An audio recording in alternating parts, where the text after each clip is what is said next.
Question number 2 है, निम्न में से कौन निरंतर शिक्षा से संबंध नहीं है। यानी निरंतर शिक्षा यानी रेगुलर शिक्षा में उसका इस्तेमाल होता होगा, इसीलिए संबंध पूछ रहा है। तो इसमें ऑप्शन देखा जाए तो विद्यालय है, ऑप्शन बी देखा जाए तो पुस्तकालय है, ऑप्शन सी देखा जाए तो धर्म है, ऑप्शन डी देखा जाए तो शिक्षण विद्या है। अगर देखा जाए तो इस तरह के जो प्रश्न होते हैं वो अप्लाइड मोड के प्रश्न होते हैं, निश्चित ही आप देख के इसको टिक कर सकते हैं। तो देखा जाए तो विद्यालय में तो बच्चे रेगुलर पढ़ने जाते हैं, यानी हमेशा इस्तेमाल होता ही है।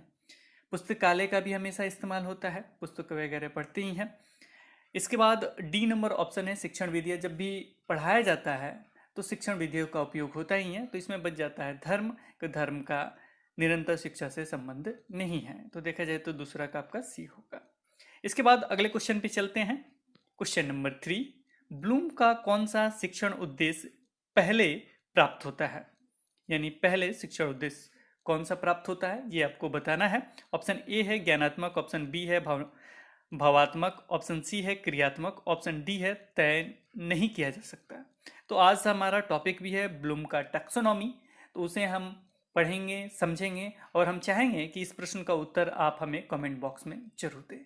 तो चलिए स्टार्ट करते हैं आज का टॉपिक। बीएस ब्लूम का शैक्षणिक उद्देश्यों का वर्गीकरण।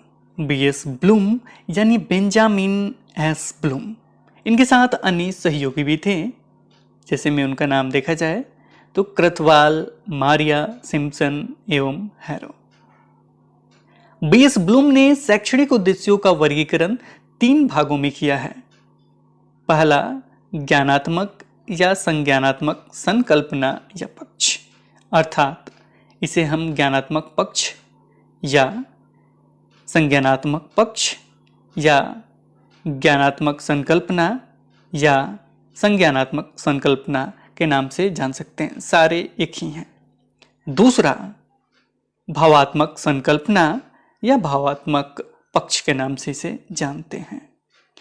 तीसरा क्रियात्मक पक्ष या गत्यात्मक पक्ष या क्रियात्मक संकल्पना या गत्यात्मक संकल्पना के नाम से जानते हैं। ये सारे एक ही हैं, यानी क्रियात्मक या गत्यात्मक।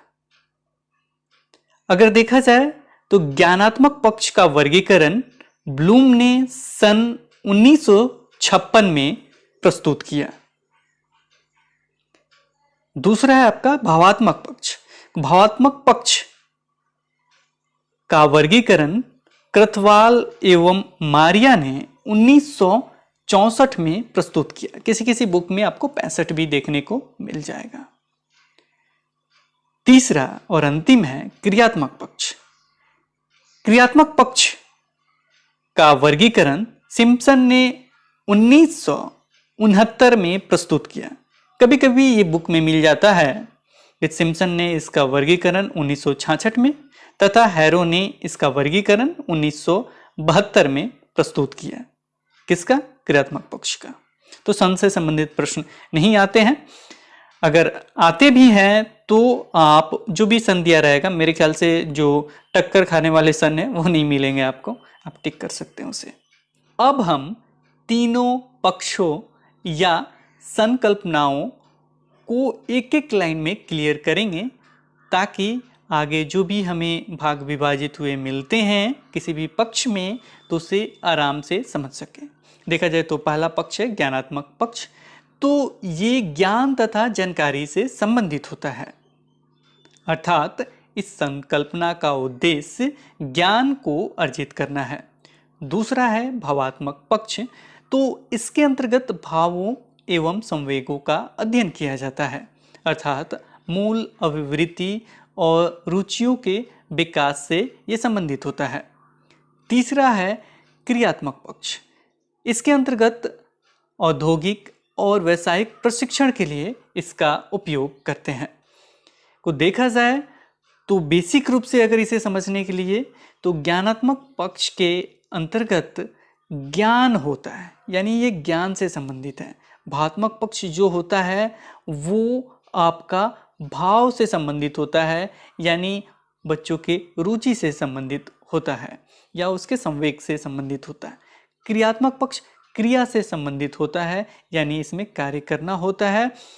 अगर इसे और बेसिक समझना है तो जैसे में शिक्षक ने किसी कार्य को किया, शिक्षक ने किसी कार्य को करके दिखाया, को छात्र ने उसे देखा, देखने के बाद छात्र उस कार्य को करता है, तो ये होता है आपका क्रियात्मक पक्ष।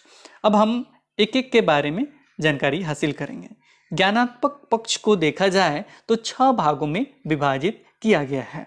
इसमें देखा जाए तो पहला है ज्ञान।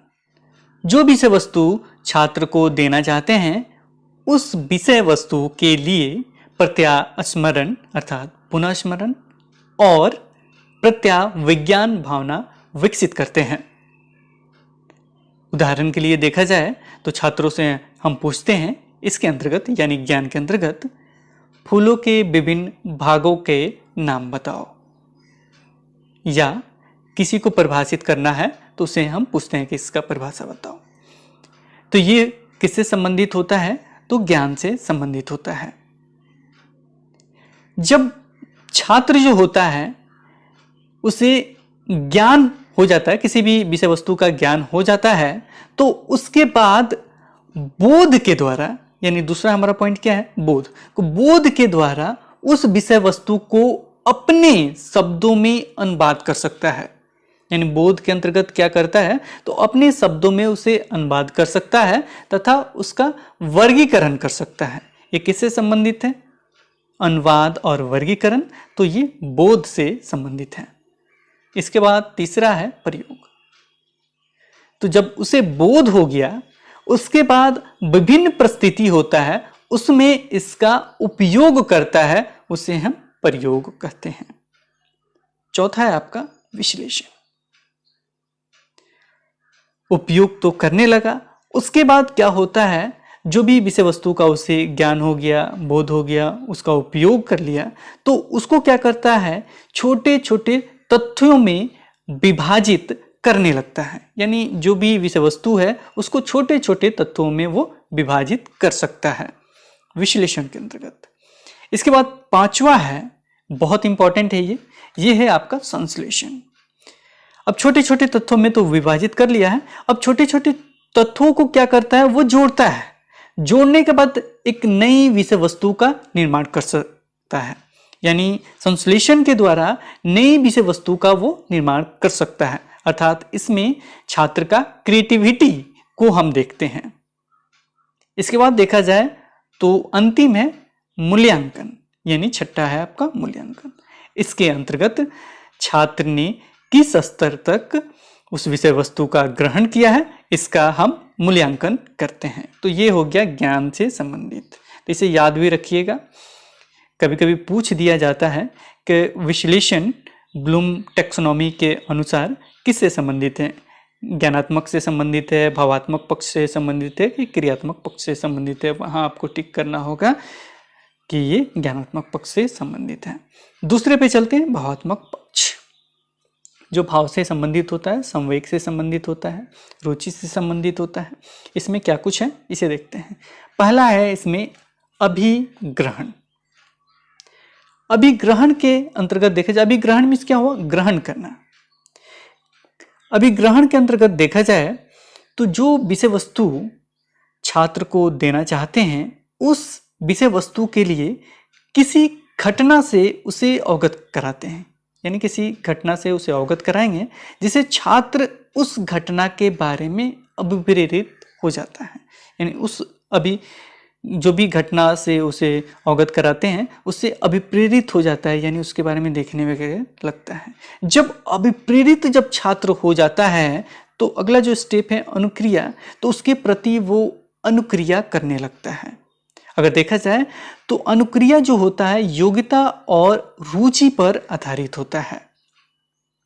जब उस घटना के प्रति वो अनुक्रिया करने लगेगा तो उसके बाद उसके अंदर मूल्य का विकास होने लगता है। जो अनुमूल्यन जो तीसरा स्टेप है उससे संबंधित है। यानी उस घटना के प्रति उसके अंदर क्या हुआ? मूल्य का विकास होने लगा।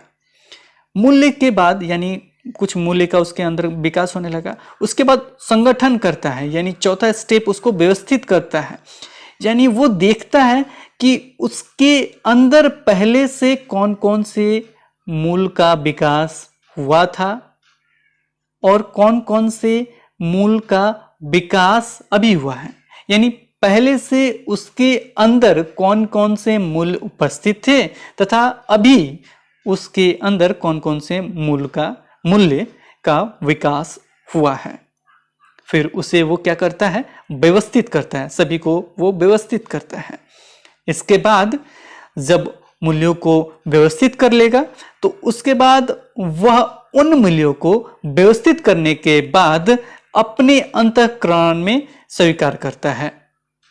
किसमें स्वीकार करता है? अंतःकरण में उसे स्वीकार करता है, यानी उसे आत्मसात कर लेता है, जिससे क्या होता है, उसका चरित्र का निर्माण होता है, यानी 5वें स्टेप पे वो पहुंच जाता है। अर्थात व्यक्ति का व्यवहार उसके द्वारा आत्मसात किए गए मूल्यों द्वारा नियंत्रित होते हैं।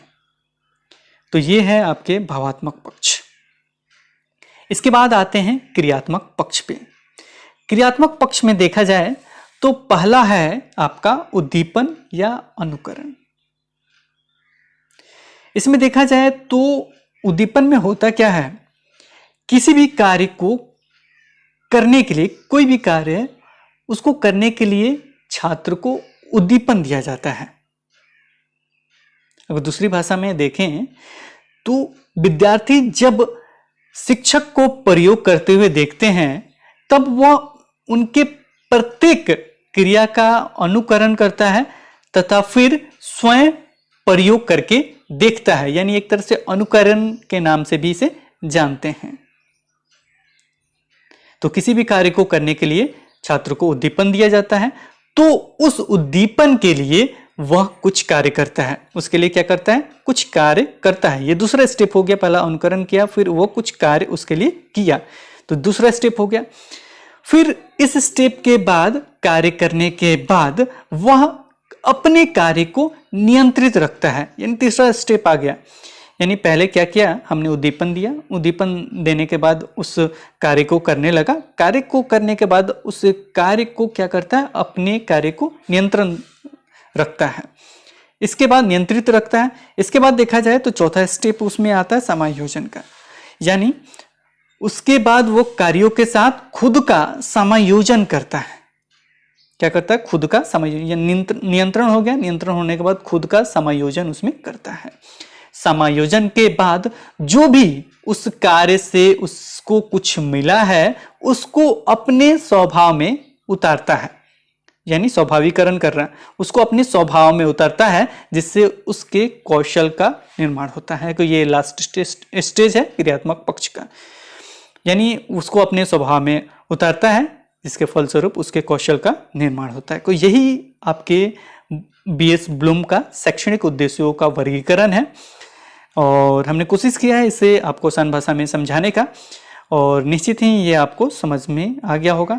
और इसे आप जरूर 1-2 बार सुन लीजिएगा इस वीडियो को, और साथ में ये जो दिया गया है, जो भी विभाजन ज्ञानात्मक पक्ष में क्या क्या होते हैं, ज्ञान, बोध, अनुप्रयोग, विश्लेषण, संश्लेषण और मूल्यांकन, तो ये किस में आते हैं? ज्ञानात्मक पक्ष में, इसे याद रखिएगा। भावात्मक पक्ष में क्या क्या आते हैं? तो अभिग्रहण, अनुक्रिया, अनुमूल्यन, चौथा संगठन, पांचवा चरित्र निर्माण। और इसमें देखा जाए तो कभी कभी आपको चरित्र निर्माण के जगह पे कुछ और नाम भी आपको मिल जाएगा, थोड़ा सा चेंजिंग नाम भी आपको मिलता है, जैसे मूल्य प्रणाली का चरित्रीकरण, इस तरह के नाम भी मिल सकते हैं। मूल्य प्रणाली का चरित्रीकरण या विशेषीकरण भी इस तरह का शब्द मिल जाएगा, तो उससे घबराइएगा नहीं, इसी से संबंधित है। कुछ शब्द इधर उधर आपको मिल सकते हैं।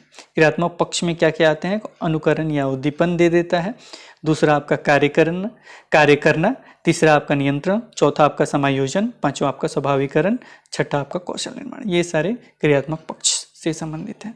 तो आज इस वीडियो में इतना ही, फिर मिलते हैं एक नए वीडियो में। ये वीडियो कैसा लगा जरूर बताइएगा। अगर ये वीडियो पसंद आया तो लाइक जरूर कर दीजिएगा, शेयर जरूर कर दीजिएगा। Okay, thanks for watching this video. फिर मिलते हैं एक नए वीडियो के साथ, तब तक देखते रहें, बने रहें हिंदी क्लब पे। धन्यवाद।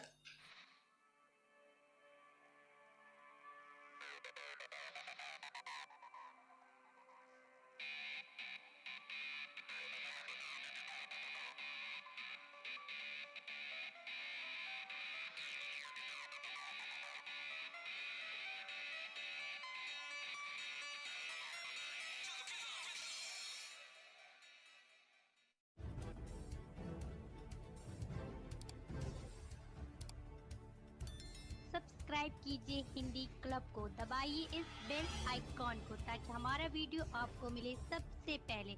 शेयर करें अपने दोस्तों के साथ ताकि वो भी इसका लाभ उठा सके। ये सब बिल्कुल फ्री है।